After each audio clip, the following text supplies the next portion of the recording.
Here with GMillion, and we are about to start the podcast. I want to welcome you guys to the next episode. We're on episode 10, by the way. Hey, might not seem like a lot to you guys, but it is a lot to us. We've been putting a lot of hard work into CGR and trying to get the best content out to you guys. So I'm super excited. We have a lot to go over today. I think today's discussion is going to be freaking awesome. We're going to go over some of the most important stuff as far as... well, you'll hear about it when we talk about it, but I want to welcome you guys to CGR, and if you guys haven't already, subscribe and go ahead and like this video when it's posted up on here, and go ahead and join us. We always want to look at comments while we're, going away and having our conversation, so if you guys want to chime in, go ahead and chime in. Our description is going to be, or all of our information is going to be on the description, so go ahead and join us on our Discord to get daily updates on all of our CGR content. Also join GMillion's Discord for his own private content and mine for my own private content. And make sure you guys show some love. We appreciate y'all. And we're just setting up our technical stuff right now so we can get started on this, guys. But welcome to CGR. Man, episode 10. Who would have thought, huh? I'm pretty excited about this. Oh, by the way, I know it's a Sunday. Due to some, scheduling, difficulties, we'd had to do it a little earlier this week. But we will be posting all of our podcasting content on all of our podcast platforms, which are also going to be in the description. We're going to post that all on Tuesday. It's going to be there for Tuesday evening, so make sure you guys check that out for any audio podcast that you guys might be listening to on your way to work or wherever you might be going on that day. But we will be posting the live stream and the YouTube video today just because of our scheduling issues. So make sure you guys check that out. Yep.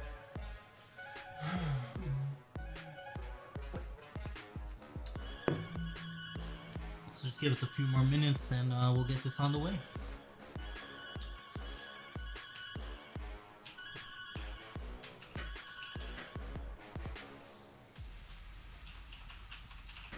Did you unmute it?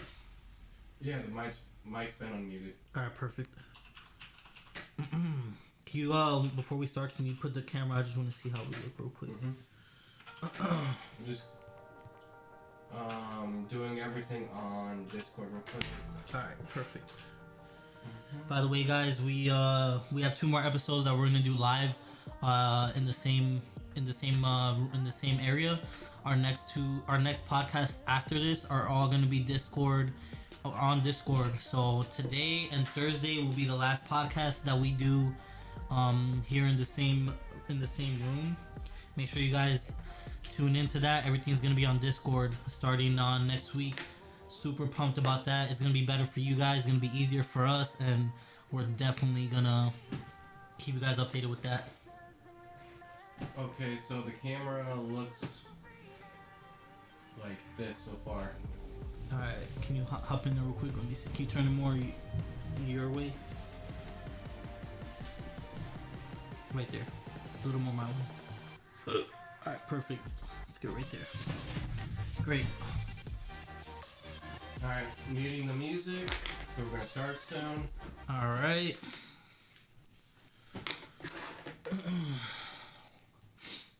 Alright. And one more thing. How you guys doing? Welcome to CGR. It's your boy hexzilla, the motherfucking game killer. And I'm here with my co-host, or in other words, my host, the main man, the man of the day. The hostess with the mostest. What's up, bro? What's up, How you dog? doing? Hey, man. How are you today? It's a beautiful day. You know what?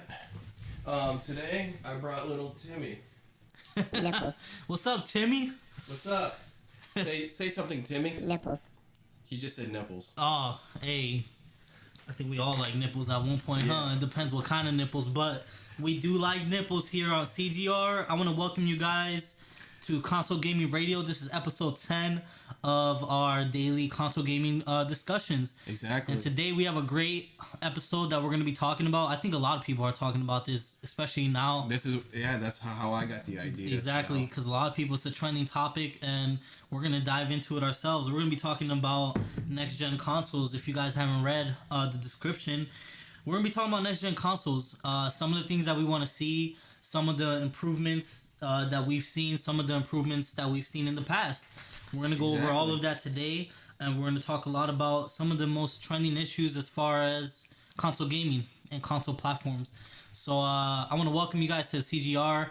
I've seen a lot of your stuff, GMillion. You've been doing a lot of reviewing, a lot of gameplay streaming and stuff. What have you been up to lately? Well, the thing is, I just got over a flu, still feeling a little under the weather. So I remember.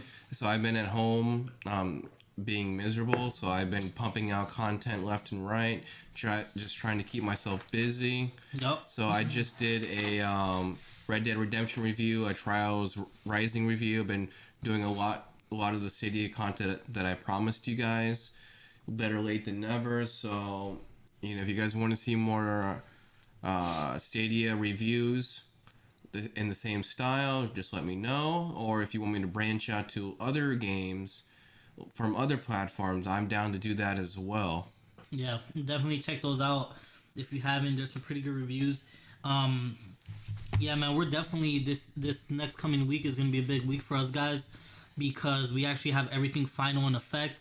Actually, me and GMillion just went over our my build for my room. So my whole build is already set. I have the budget. Everything's going to be ordered and ready to go by next week. We'll be moving on that part. So definitely tune into that. I'm going to start posting a lot of media content. I'm going to start posting a lot of dates and a lot of stuff, man. I can tell you right now, I am going to play Doom Eternal when it does come out. I'm actually playing the first one right now, 2016 Doom. So I'm going to be giving some feedback on that. But I am going to play Doom Eternal. March 20th is when it's released.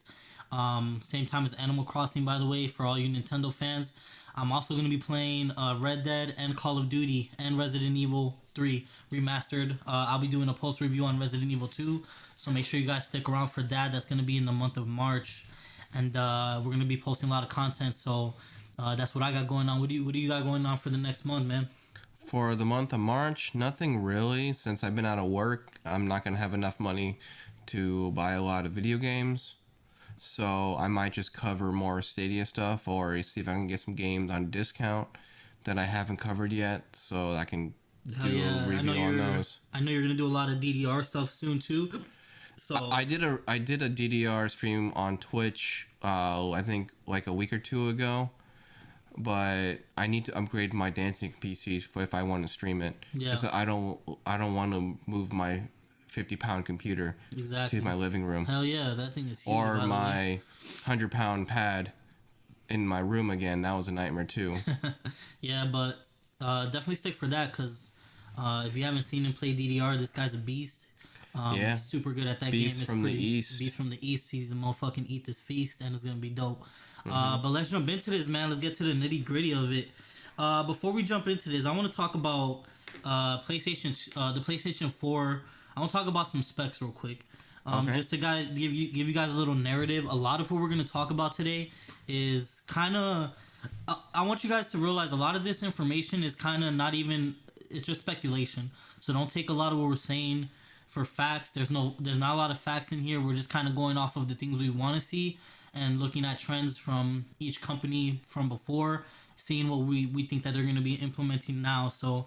A little disclaimer, and a lot of this is not going to be factual based. It's kind of more speculation. But let's talk about PS4 specs a little bit. And Garrett is going to jump into the Xbox specs for you guys, for all you Xbox guys. But upon the PS4's launch, some of the specs that they were doing 8 gigs of memory. External dimensions, you had approximately 275 by 53 by 305 millimeters.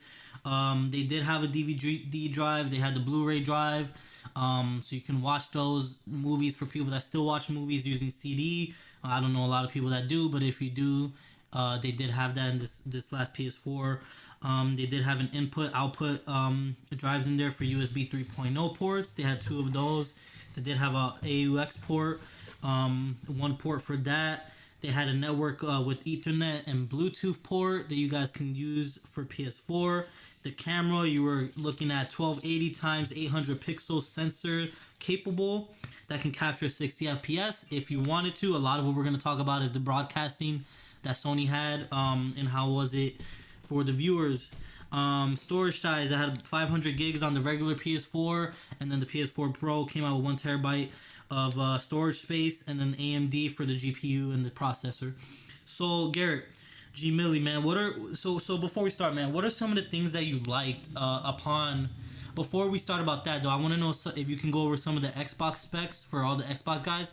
But then I want to know what are some of the things that you liked from both consoles as far as like specs and everything. Okay, so going into the specs, the processor is pretty much the same as the PS4. It's clocked.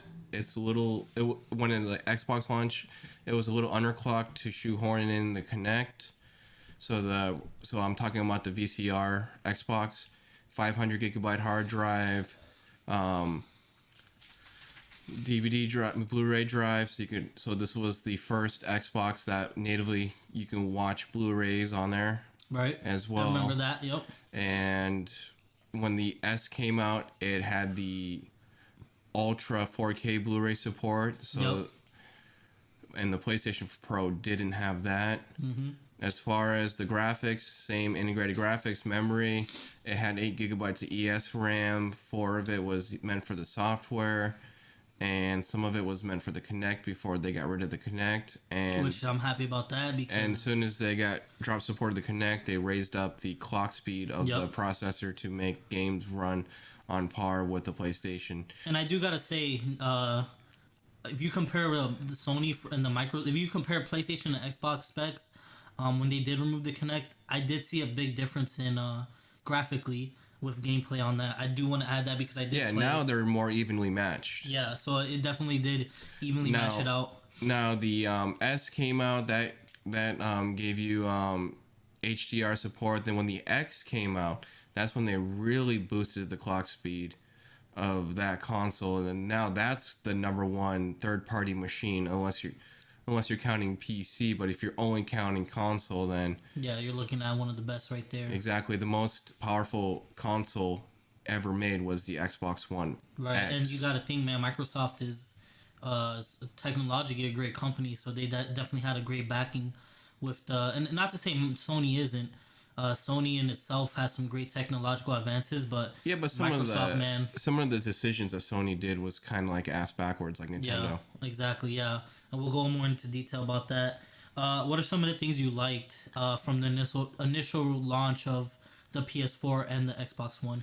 Okay, so as far as the PlayStation 4 and Xbox One goes, I'm going to start with the PlayStation 4 because I got that console first.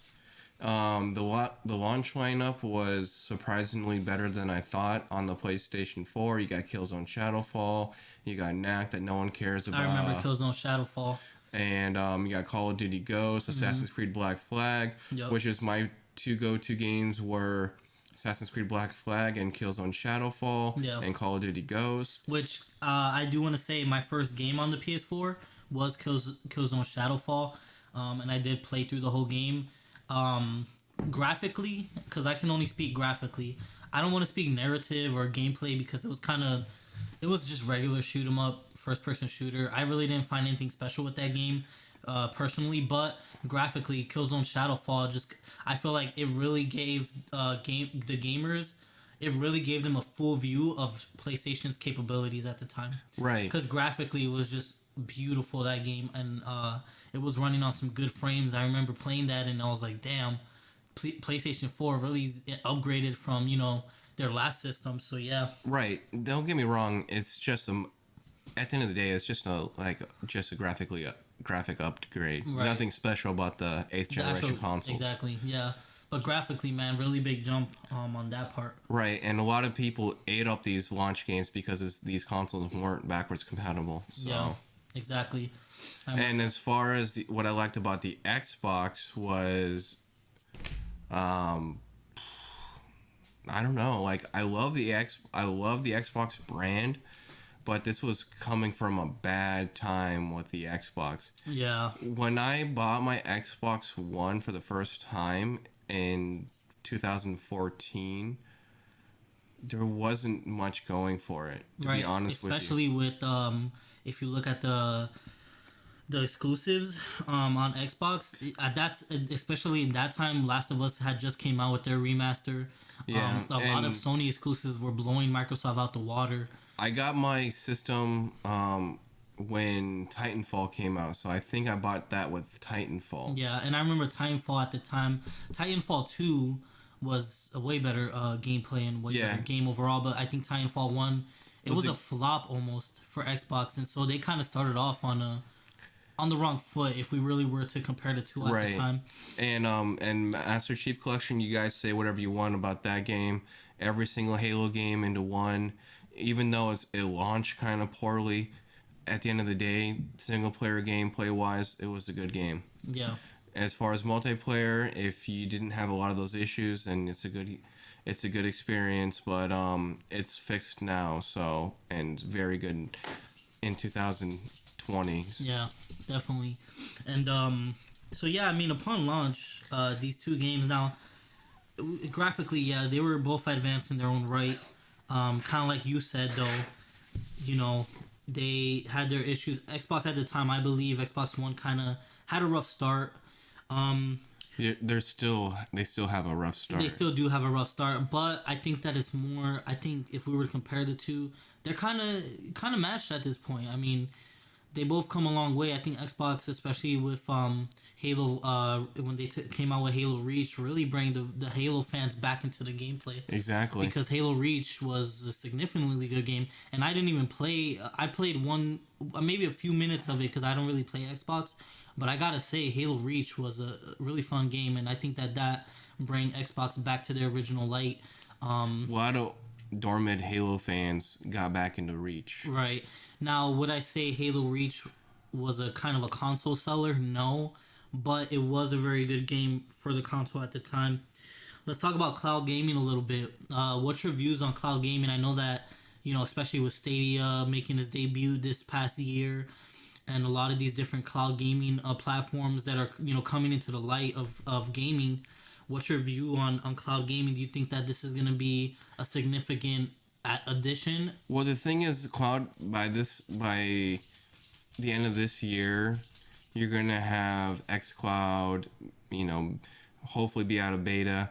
But, the big three, like the big two, has their own cloud gaming service. You already have Sony with the PlayStation Now, and that's how you're able to play your old PlayStation 3 games because the PlayStation 4 is not backwards compatible. Then you're going to have the xCloud service with the Xbox, and by this time next year, Stadia is just going to be another option for someone to have. Right. And hopefully by then, Stadia is just going to be, competing. With the current state of Stadia, I think a lot of people are speculating, kind of like, because we've seen it before where Google, will put something out and then they'll just kind of slowly back away if, they don't want to kind of add on to it. Google is not aggressive. Yeah, especially. It's not very aggressive when it comes to their products. Right, especially in times where I think that they should be. Right now, they should be very aggressive. Yeah, they definitely should. I think that they haven't been putting a lot of updates on Stadia. They have said that they're going to add a lot more exclusives, and they have said that they're going to have, I think it was more than 100 plus games coming this next year that they're going to add into, for the Stadia users. But I haven't seen a lot of aggressiveness from them. I think that I feel like they've been kind of backing away. Will they continue to really, push Stadia the way that it should be? I don't know. But I think that it's a contender for, if we're to look at it like the PlayStation 4, Xbox, and then Stadia, kind of like a triple threat. So cloud gaming in that aspect, I want to see a little bit more of that, see what they do with that. As far as cloud gaming goes, Stadia runs better than GeForce Now, runs better than PlayStation Now. I personally haven't played xCloud, so I can't give you an answer for that. But as far as the games go, they just don't have it. They just don't have those yet. Yeah. And the thing is, the reason why that is because the other cloud gaming services are not its own platform. You know, Stadia is starting from scratch, and so they're going to have to get the same games as the big boys. However, the big boys gets their games from their consoles, like let's just say xCloud for an example. Halo Infinite could easily be on xCloud because they can just load up the PC version of Infinite and say it's on the cloud, just like how PlayStation Now loads up a PS3 or PS4 version of their game and say run it off the cloud. Yep. And you get the same limitations as those consoles. Yep, definitely. So, as far as what I want to see from cloud gaming, console-wise, let's just say xCloud and PlayStation Now. Let's just say you buy a brand new game. I don't know, God of War 2. Give you an example. You have to wait for it to install. Now, wouldn't it be really cool? That's a great point, actually. Wouldn't it be really cool if it launches the PlayStation Now version for free? Right. You could play it while the game's being installed. Exactly. And when the game is done being installed, it loads up the local version of it, and you get the full graphical fidelity of the local version, and just not making you play the cloud version because you may have like a data cap on your internet.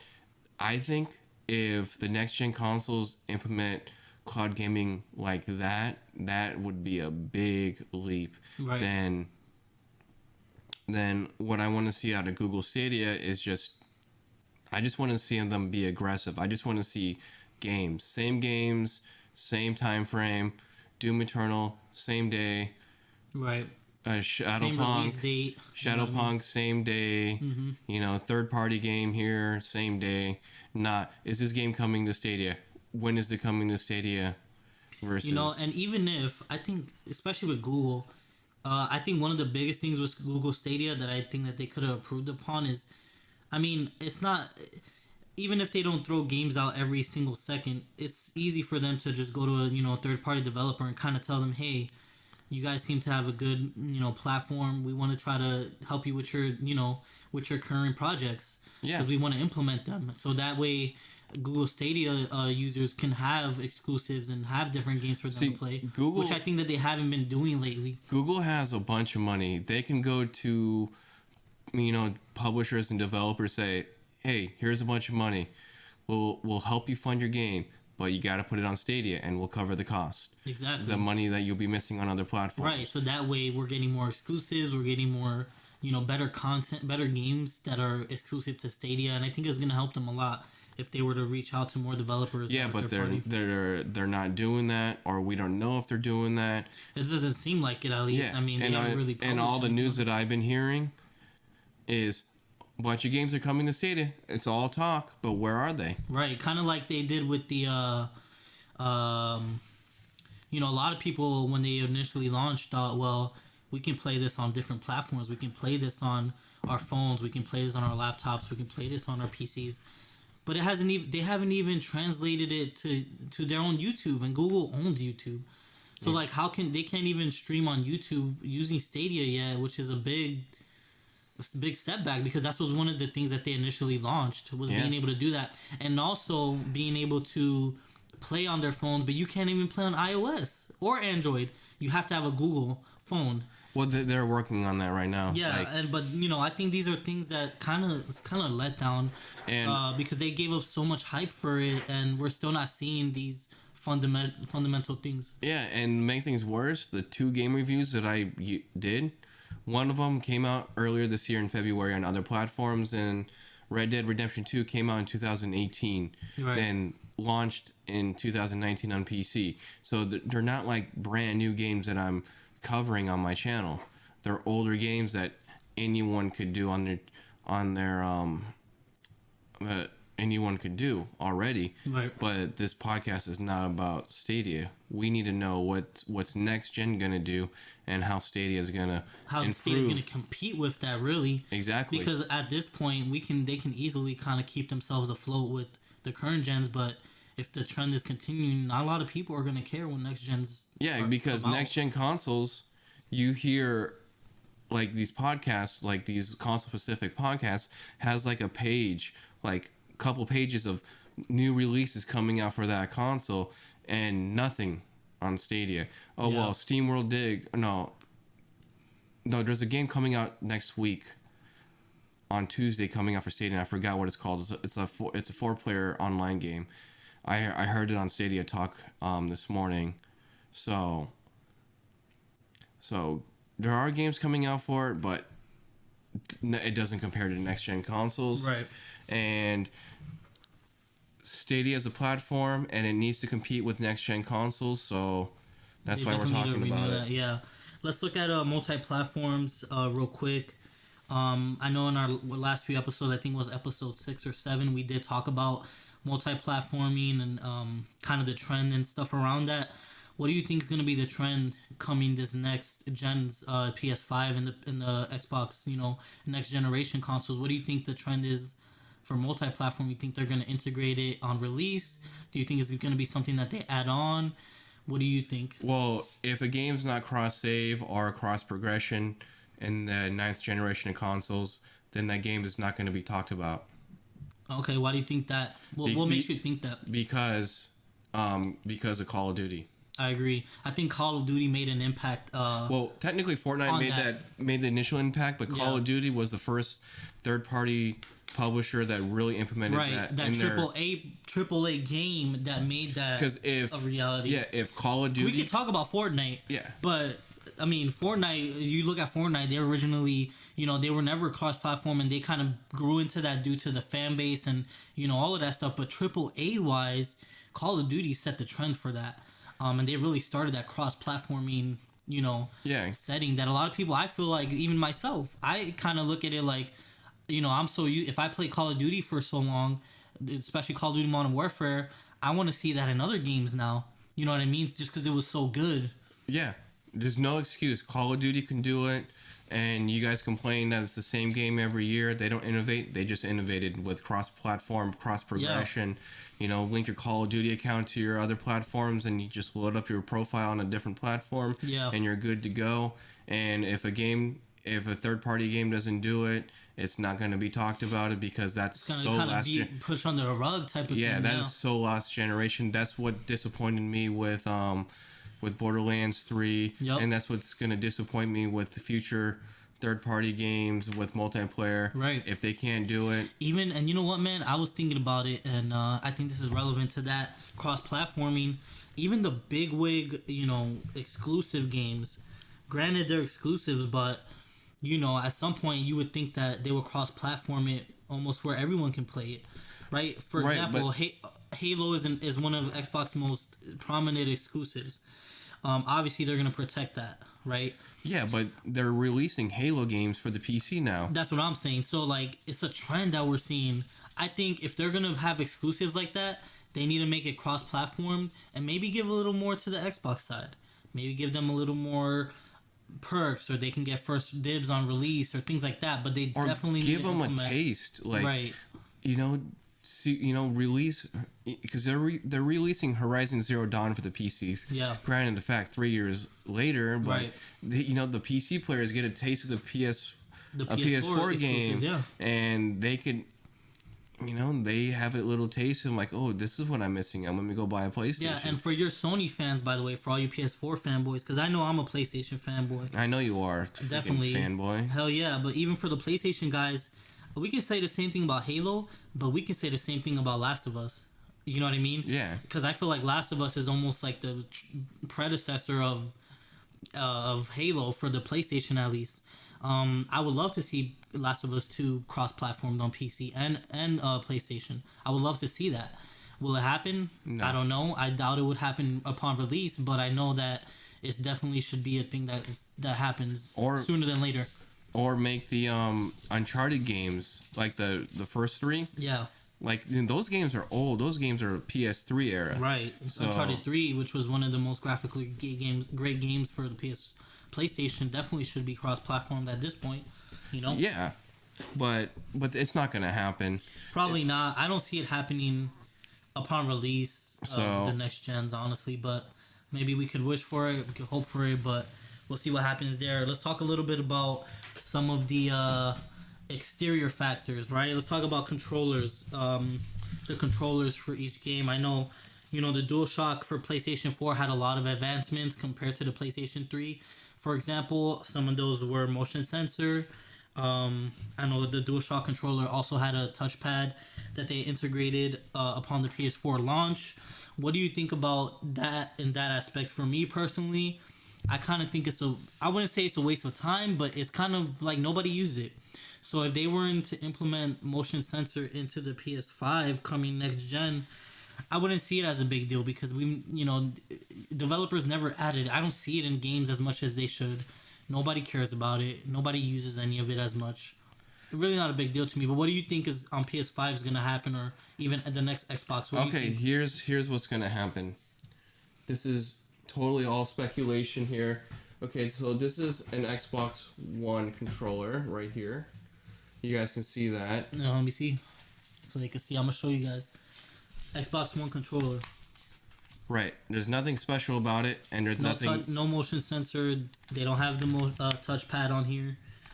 Regular controller. There doesn't need to be anything special about the new controllers. Only thing that I want to improve on Xbox controller, USB-C instead of this micro USB crap, and an internal battery. Right. No more AA batteries that you have to buy at the store. Yep. And as far as that, keep it the same. Right. PlayStation 4, better battery life. Get rid of the light bar because no one uses that crap. And USB-C. Bam, that's all you need to do. That's all you need. Keep the touch bar for the backwards compatible games, and there you go. That's it. But I will say, for Xbox specifically, I do like the way that they've slimmed down on their controls, because I do remember Xbox 360 was very clunky, a little fatter. This design is perfectly fit for the Xbox, so if they continued with this design, maybe added easier, more fluid button controls, things like that, I think they have a good control. Not much that they don't need to do with that, you know what I mean? Let's talk about Sony broadcasting specifically. I mean, Xbox, I know they had their own broadcasting system as well. I never used it personally, but let's talk about Sony a little bit. I will say right off the top, as a YouTuber, people that use YouTube, Sony broadcasting, the initial default broadcasting that they had, I wouldn't use it, because I just feel like if you're gonna invest into YouTubing, you're gonna use something that's worth the stream or worth the process. Okay, but let's talk about it. What do you think? Okay, do you think they're gonna implement something better? Will they implement? They're gonna have to, but those broadcasts, like those are for the people who don't want to do YouTube, because it's just not good. Like, deep down, you gotta know, like, what I'm doing is just doesn't compare to someone using OBS or me personally using XSplit. Right. So it's like, why even bother? Right. And I don't see any big YouTubers saying, I'm gonna use Sony to broadcast my streams. Yeah. Nobody says that. And if you want to try it out to get started, I'm glad it's there for the people who just want to like stream and see what it's like to stream something, but it's just the quality is not there. Right. What I want to see is an OBS like software on the PlayStation and the Xbox. Right. Make it where you can record it to like an external hard drive, or live stream it professionally with overlays and stream alerts with stream transitions and all that. Get rid of the computer part and just make it console specific only. Then you can then you have something you can do. But as it is right now, no. And I agree with that in the sense of kind of like you kind of said in before. If you're looking at it like a new gamer, you never streamed before, you want to kind of see how it is, or maybe you just want to record gameplay just for the hell of it, I can see it being something there. Yeah, just to test it out. Just to test it out or to try it, but I wouldn't necessarily stream on there and post constant videos using the Sony broadcasting system, only because it's not what it's there for. Yeah, it's not something that has quality content as far as that. But like you said, would love to see them use even OBS or something similar. in their default systems, maybe even having their own very similar to it, maybe an advanced streaming system. If they were to implement that, it'd be a lot easier for the user to just kind of use their system and export it to their PCs or whatever. Now, will they do that? I don't know if they're gonna put a lot of detail or attention to that, but I think that would be a definite plus as far as getting more people to buy their consoles, based on their streaming services. You know what I mean? Right. But I guess we'll have to see about that. Let's talk about backwards compatibility a little bit, right? This hasn't been implemented right off the bat. PS4 came out. They did not have backwards compatibility until maybe, I think it was, a few years later. Same thing with the Xbox. I think a lot of people were kind of upset about that. Yeah. And they did make an uproar as far as, why can't we play specifically for games like the games that ended up coming out towards the end of PS3.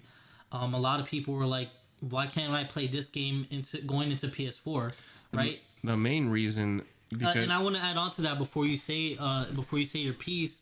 Let's look at it like this, right? We're kind of towards the end of the PS4's lifeline. We have Last of Us 2, Resident Evil 3. We have Cyberpunk, which is going to have a huge online multiplayer base. I already know.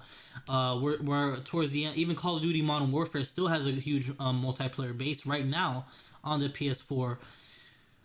If we look at going into next gen, PS5, how do you think that, because let's say you buy Call of Duty Modern Warfare today, and you get into the online games and you really start progressing and you start doing a lot of stuff, but then the PS5 comes out and they don't have a transition where you can take your account and play it on the PS5, or you can't take your data and transfer it to the PS5, or you can't take your data from Cyberpunk PlayStation 4 and jump into PS5 and stay where you're at.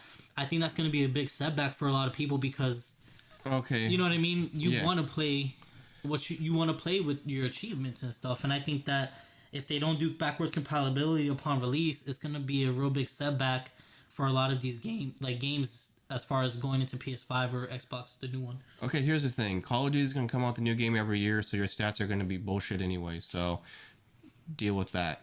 As far as Cyberpunk, it should be cross progression, especially if you buy the game on PS4. You should be able to pop in the disc and play it on your PS5 with your same stats. Exactly. No patches, no purchases necessary. That should just be a given. Standard. That should be the standard. As far as your stats on Call of Duty, your stats are going to go away when you pop in the next game.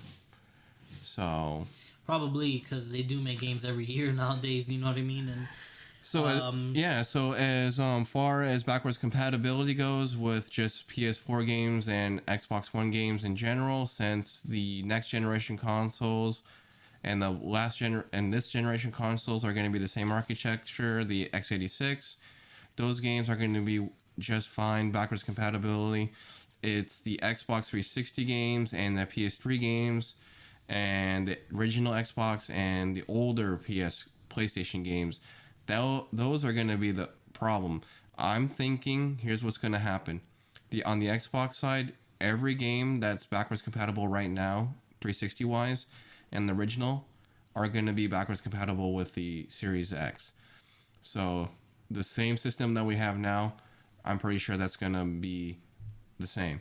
As far as the PlayStation 3, PlayStation 2, PlayStation 1 games, PlayStation 3 definitely with the PlayStation Now service, because they did not invest a lot of money in that service just to shut it down. I think that's going to be your PlayStation 3 emulator. Right. And definitely agree with that one, yeah. PlayStation 2, PlayStation 1 game-wise, I'm pretty sure they could make an emulator locally for those Especially games. PS1 games, it shouldn't be that hard. Yeah, because you could play your PlayStation 1 games on any PlayStation 3. Right. And not PlayStation 2. Those require a certain chip, I believe. But so I think PlayStation 3 and 2 are going to require PlayStation Now. PlayStation 1 might have you do the disc. They might work their magic and get PlayStation 2 and 3 games. It is a total possibility, but it's Sony. you can't even change you wouldn't even been able to change your name until 2016. Right. So I don't have a lot of faith in their engineering, to be honest Right. with you. I feel like they set themselves back a little bit, kind of like with these late updates in their systems. I mean, we talk about changing the simple thing like changing your username on Sony. You know how that should have not taken that much time. That should have been something you could have done right off the bat. Every other platform you were able to change your name. Exactly, but Sony kind of fell behind on that. So, you know, hopefully they take heed in some of these problems and release a full console where you can do these things. Mm-hmm. That way we're not kind of going backwards. So let's end it off a little bit with these next few questions that I have for you. Okay. One of the big, most controversial discussions that we can have in general with consoles is, you know, pricing. A lot of people, you know, think that the pricing, even if you look at some of the threads and some of the conversations on the internet, the pricing for these are going to be, you know, it's going to be way more. Look at PS3. How do you think pricing is going to work? Do you think there's going to be way more than the PS4 was upon release, or what do you think about that? There's going to be one simple answer. $1 million. Hey. All jokes aside, I think the smart thing to do is make them both 500. You hear all these rumors that it's going to cost 450 to manufacture everything. Then you got the beer virus that may have an effect on the production and delays and all that. But at the end of the day, I'm thinking they're going to be 500. Because the Xbox One X already is 500, right. And the PlayStation 4 right now is 400. And last time Sony made a console 600, people didn't buy it. So yeah, and it definitely impacted it. How would you feel if PlayStation 5 came out for $600? Let's just say, how would you feel about that as a buyer? I wouldn't buy it. Or consumer. Like I wouldn't buy it right now. I have a PC that could play 4K games. I got Google Stadia that they say that they could play 4K games. I have a PlayStation 4 that could play the games on there as well. It's not like they announced a game that I have to have right now. They're both companies are keeping their mouths shut about these next gen consoles already. Right. And they really have to blow my load to make me pay $600 for a Did goddamn. you just say blow your? So they really have to do. I'm gonna use that shit. You need to blow my load.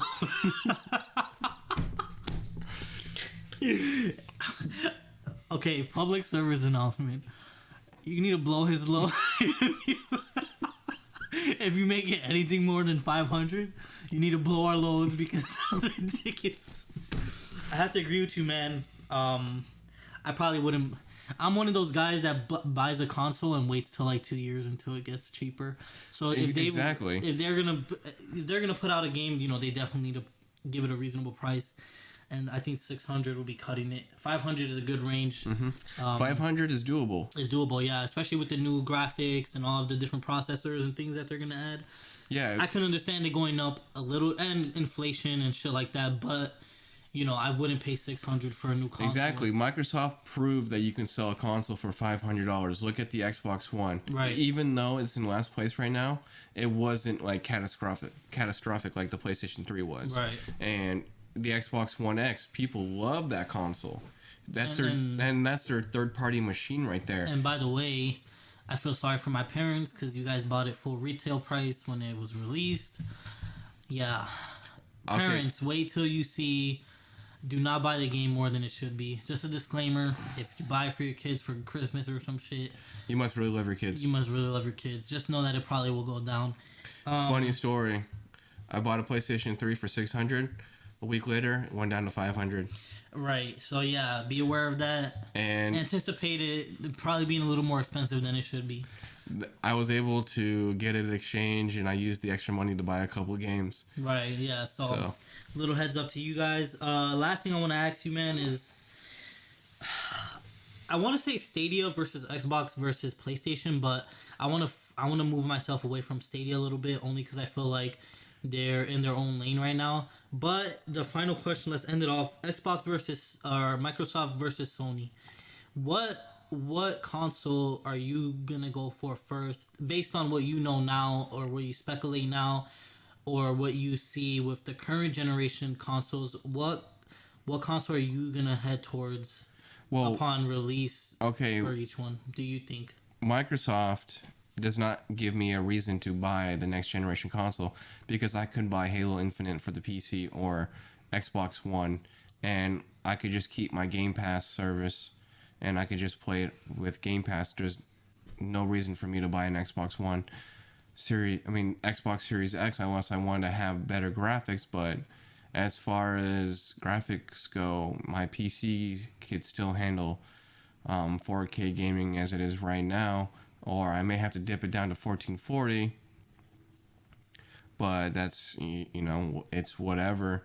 Which still looks good. Yeah, it still looks good. Console and PlayStation, they haven't announced anything yet, so that's kind of a hard question to ask. Now, if I go based off rumors and speculations of talks about Horizon Zero Dawn 2 or God of War 2, stuff like that.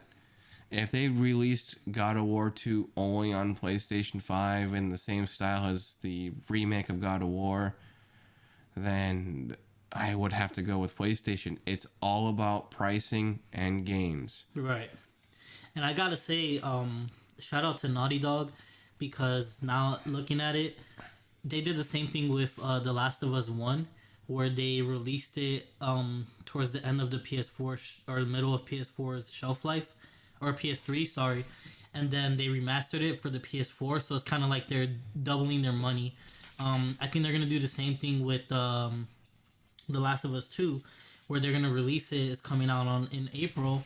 They're gonna release it, and then come the PS5, they'll probably release it again, remastered version, or something along the line. So I think they're smart for doing that. In that aspect, right? So definitely, we got to see what comes out. We got to see what each of those companies come up with. We got to see a little more information, but definitely want to keep our eyes out on that, and we definitely will. With that being said, man, I'm looking forward to both consoles. Honestly, I won't get both consoles upon release. If anything, I am a PlayStation fan, so I will probably go with the PlayStation 5 upon release. If anything, I might pre-order it, just because I want to give right when it comes out updates, and right when it comes out reviews and things like that. But we'll see how that goes. I will be doing a full review of the PlayStation 5 console and some of the released games at that time. I will be doing reviews on that, just so you guys can see before you buy. I'm just looking forward to both of them. I think they're both going to come out with some great advancements. Will they be 100% perfect? Probably not.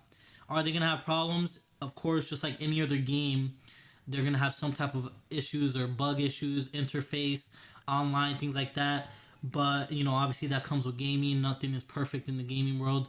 I'm just excited to see what they come up with at this point. Here's my take. I'm smart enough to know that when you buy a console on launch, you're not getting the best experience.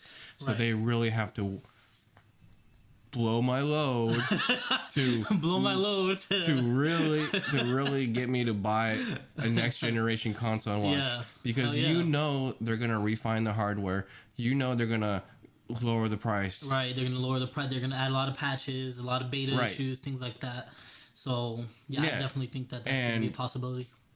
And as what we know right now, there is no reason to go out and buy a console, next generation console.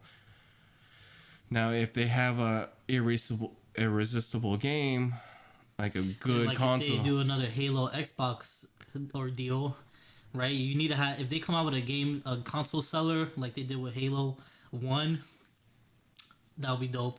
I can see that being a possibility, but I guess we're gonna have to find out, and I guess that's for the user to come up with, because it's based on whether you like it or not. So with that being said, thank you guys for sticking around and watching. I definitely had fun with this episode. I think we're gonna revisit this when it comes closer to that time, and as more information comes, we'll definitely revisit this topic. But this is just our speculation of the current console platforms right now, and what we want to see.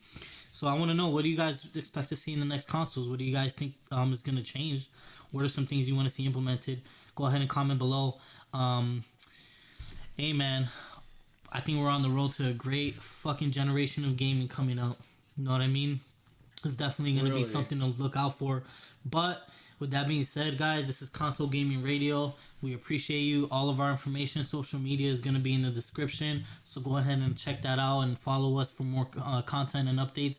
Like I was saying, next week we're going to be doing Discord streaming only. So make sure when you watch that, it'll all be on Discord. But we will continue to post on YouTube. And we do have a lot of content coming up. If you want to know about it, follow our Discords. We'll be posting it on there. Exactly. So... And it's better to be doing it on Discord anyways, so I can watch the stream better. And... Right, and it'll be cleaner, it'll be more fluid for us. We can bring guests on. It's gonna be easier. It's gonna be dope, guys. Definitely looking forward to it. I don't have a dog trying to bother me right now. So exactly. But with that being said, we appreciate you guys watching. Let us know what you want us to talk about next. This is Hexzilla, the motherfucking game killer, and we'll see you next time. This is Console Gaming Radio. Peace. Peace out. Wow, that's another episode out of the drain.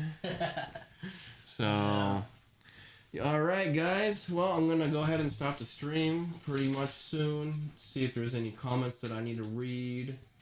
No comments today? Alright. Alright, well, enjoy the rest of your guys' day. Talk to you guys later. See ya.